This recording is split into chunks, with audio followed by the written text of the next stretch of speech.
What's up, guys?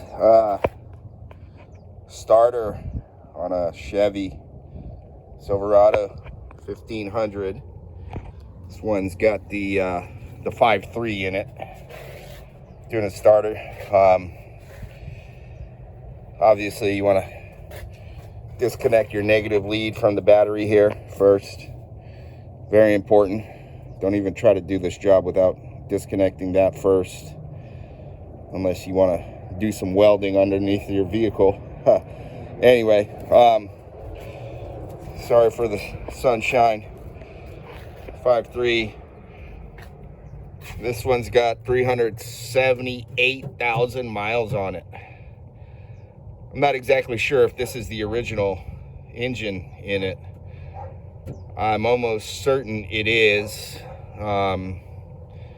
This one's got a blown head gasket, but it's not too bad.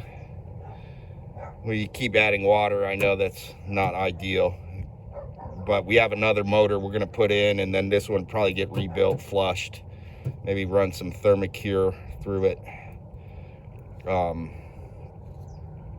When this one comes out and we put the other motor in, that we got the heads rebuilt and put new gaskets, and it's basically a short block. So not bad for almost 380,000 miles. My stepdad and my brother, I guess, well, who knows what happened with the oil changes. It's kind of sludgy, but man, this thing still runs pretty good.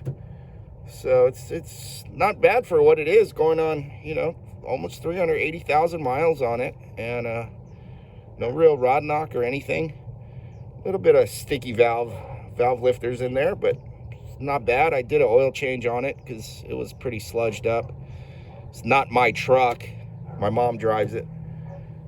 I finally got around to changing the oil, and it's not bad. Running pretty good. Anyway, back to the starter. Let's get down here. I saw a video. Guy took the wheel off.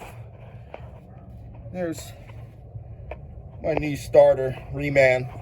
Going with the cheap route. 1-year warranty from AutoZone.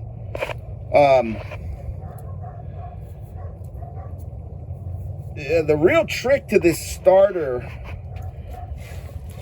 instead of trying to undo the connections while the starter is still bolted up to the bell housing, you can get that starter out,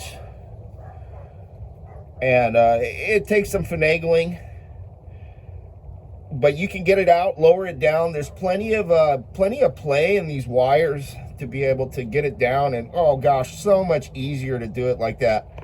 I'll try to get another video of putting it back in, but basically right there where the bolt holes go, if you get your screwdriver on one of them from the other side, you can manipulate that thing and get it out. It's a little tricky, but if you know, you just gotta wiggle it, work at it.